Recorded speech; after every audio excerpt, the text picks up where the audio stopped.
Hello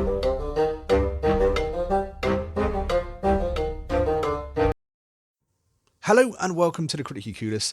In today's video we are doing another class guide, and today's video is all about the Zealots. We're going to be giving tips, tricks and general strategy to how to play as this character. Hopefully it will help you in completing your first playthrough as this character. And of course, if you want to see more videos on Tainted Grail Conquest, then don't forget to hit that like button, subscribe to the channel, and of course comment your thoughts down below. We also have a active and growing Discord, so if you want to join the community, chat about this game, get tips and tricks from other players, or just talk about whatever game you're currently playing, feel free to join. The link will be down in the description. So let's go ahead and play this. Load it up. I do think the best way to kind of show off these characters is by actually playing in game, showing you the quests as we kind of run into them and the battles we're going to be facing and how we deal with them. I'm going to go over to the Lost Souls, and I'm going to be buying an extra heal mixture just because I actually find this is one of the hardest characters in the game to play as. You are basically a glass cannon. You're dealing tremendous amount of damage with very little health and generally very little armor as well. However, it does play much like the other characters as well, where what you're going to be wanting to do is boosting up your armor, boosting up your barriers, because that's going to be the only way that you're able to block incoming damage. And considering you don't typically have a great amount of health in the first place, blocking those incoming shots is very important. Now, as an archer, usually your arrows are free. They cost 0 energy. You can get bigger and badder ones that do end up costing energy, but typically at the beginning of the game, they are free, which is quite nice for us. The special ability we get playing as the Zealot is actually pretty interesting. Basically, as we discard cards, let's just quickly pop on a barrier. As we discard cards, it will boost up our ultimate ability, which is absolutely great. Whenever we do finally use it, we'll be given an elemental arrow, and that is going to be boosted power. So let's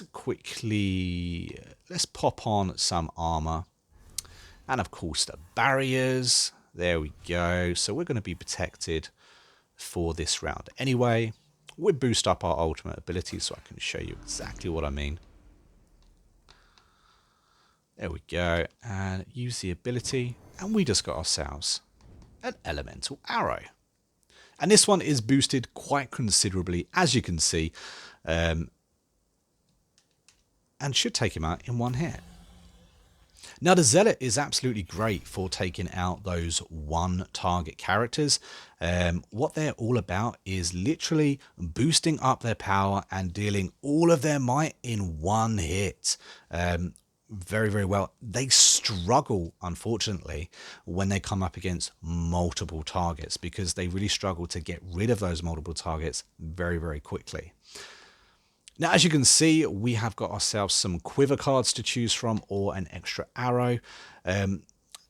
Now, with this character, I wouldn't necessarily go too high into the quiver, because you want to be boosting that as quickly as possible anyway. There are some good ones, however, so, do look at those if you like doing so. But I would typically look for anything that helps you stun targets, anything that helps you get a decent amount of barrier very, very easily, or of course, just free hits in general, because you are going to be getting rid of a lot of cards to boost up your special. When it comes to passives, increasing your standard damage is very good, because of course all your multipliers are coming off that one stat that you have. But I quite like also any passive that will boost up your damage, because having a boosted damage is what it's all about, having the biggest amount of damage in one hit you can do. So I think we're going to go for Strong Grip. And let's find ourselves another fight. Let's find ourselves someone else to go up against.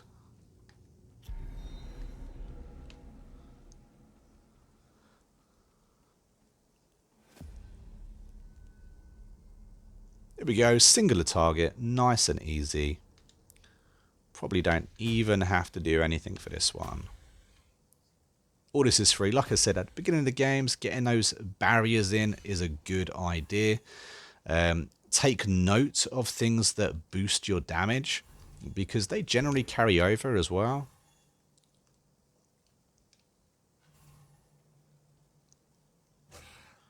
Because if you read them, they do say the next hit you deal. We're going to put on some more. We could have probably killed him there and then, to be fair. There we go. Gain damage for 3 turns.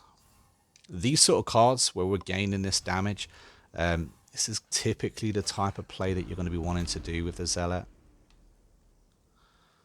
Next hit, another gain damage. We're up to 5. What are we up to now? Let's move that. 605% damage. Get our special arrow out. And there we go. Look at that. 400 to 600 damage. Absolutely immense. It's a shame that it only targets one character, but you can get other special cards. It's not just those 3. And when it comes to runes and things like that to pop on this character, you're going to be looking for anything that kind of boosts up your armor. Armor is very important to the Zealot, because typically the barriers that you'll gain is based on the amount of armor you've got. As you see, you gain barrier equal to 150% of your current armor. So like I said, if you can start the game with high barrier, or start the fights with high barrier, or sorry, high armor, you're going to be able to get bigger and better barrier, which is really going to help you out when you're up against multiple enemies.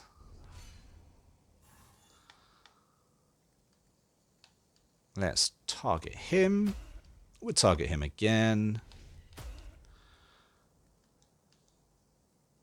There we go. Take out that guy, and we can still charge up our special as well. Gain 90% for the next hit we do. We can do that. And of course, we can do all of that as well.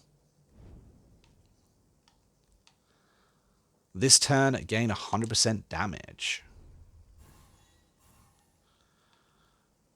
And I think we should be able to one-shot him now. Oh, we're going to more than one-shot him. Slight overkill.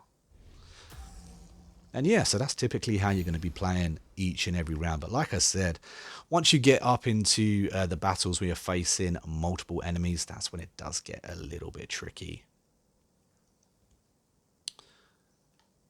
Oh, I think let's have a reroll, see if we can get... There we go. Something like this is really good. Gain 50 armor for this turn. It just reduces that incoming damage. Failing that, I quite like Blinding Fury as well, though. But yeah, we're going to go for Tails. The extra armor, just because a lot of the time what you're doing is you're ending your turn, you're not attacking, you're allowing your damage bonus to increase. And so you need to minimize that damage that you're taking. So having high armor, having good barrier, remembering that a lot of your barrier relates to your armor as well. See, we use the card we just got, and then use this card, gain 10 armor, and then gain barrier equal to your armor. So we got 75 barrier for this turn. We can also stun a target. Smoke shot's a pretty good one, to be fair. Anything related to stun is honestly a way to go. And then we'll dump these cards out. Got a 4 charge. We are minus on our armor right now, so this sort of stuff just isn't going to get us anything, unfortunately. But luckily, we do still have some barrier. And we'll dump these cards away. Gain 100% damage for the next attack. We do have some armor finally, so let's pop our barrier back on. And then on the next turn, we'll be able to use... Pop barrier back on and get our arrow, which deals a good amount of damage. We can take out one of these targets very easily. And then we've got our 3 shot arrows for the last guy. And that was very easy. Let's look around. Let's do one more. Do one more battle. Quite a straightforward build this, to be fair to Zealot. I think it's a little bit easier than the Sentinel to manage your barriers, for instance. However, I do think that this is a huge glass cannon and definitely one of the tougher classes in the game to get your heads around. I should have used that first, to be fair.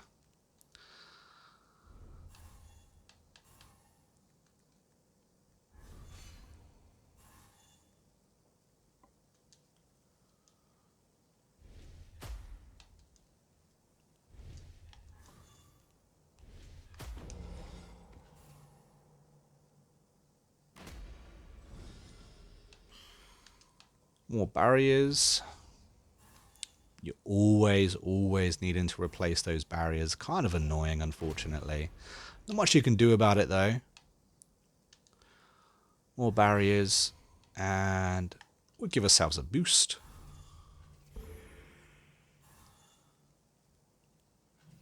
And now we're able to one-shot this character. Nice.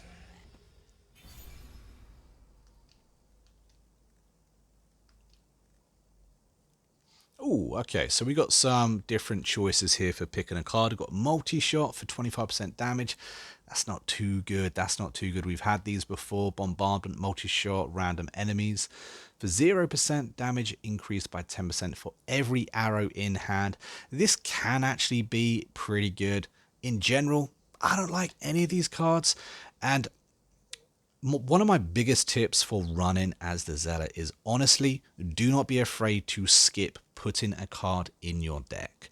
I think that having bad cards pop up into your hand really cripple your play. And playing as a Zealot, you probably want the smallest deck possible because you want to have the cards that you absolutely need. You need those barriers. Every hand, if you don't manage to pick up a barrier, that's more health coming off from you, which is not good. And if you don't have, for instance, cards to boost up your armor or a stun ability, then it can end up really bad. So don't be afraid to just not put put an extra card in your deck. My advice is only take what you absolutely need. And we're going to go for the increased health. I think increased health as a passive skill is a really good idea when it comes to glass cannons.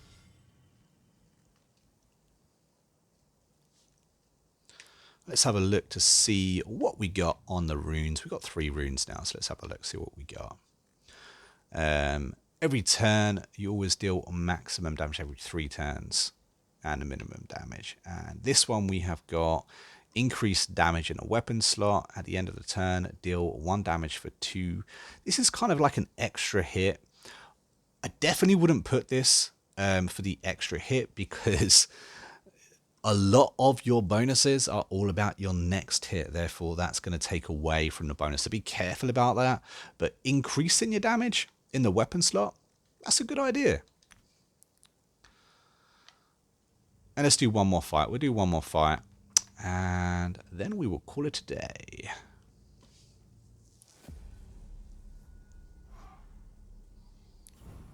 Only up against 2 again. I was kind of hoping to go up against a few more. Let's increase. And then we'll do this one too. There we go. We've got a decent amount of barrier there. We can afford to use 2 of our arrows, discard all these, and we get a decent amount of charge there. Oh, that's a good one. Nice amount of bonus there. We are going to need a barrier, however.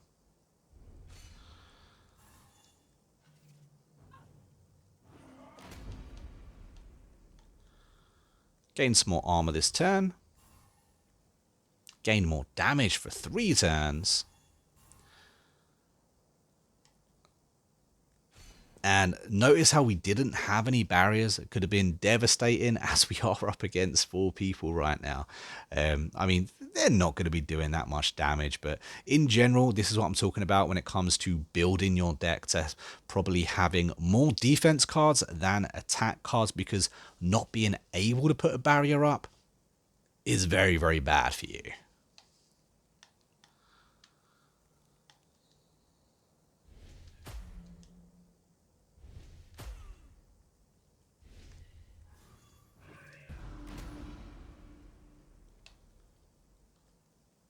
Gain a bit more here.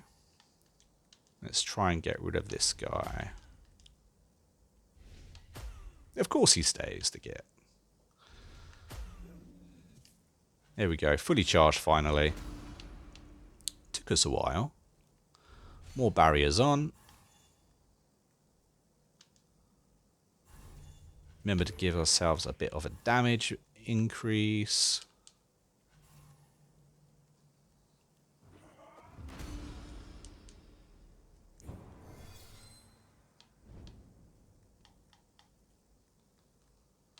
And let's get rid of him. And there we go. We won nice and easy in one shot, as this kind of character is based on. But yeah, guys, I think that I've kind of covered everything with this character. We haven't really got too many tricky fights going on, unfortunately. But in general, what you're going to be wanting to do is just getting as much damage increase built up as possible for those big supercharges with your special. It's a pretty straightforward build, really. I personally did struggle a little bit with it though, so let me know down in the comments how you guys have got on, whether it's just me that struggled or whether you guys have as well. And of course, if you have any extra tips and tricks for this class or playing it, let me know down below. Let the community know. It'd be very good to share any and all information. And don't forget, guys, we do have that Discord to join as well. But until next time, I've been a Monk and we've been a Critically Clueless, and I'll see you in the next video real soon. Until then, take it easy, and of course, happy gaming.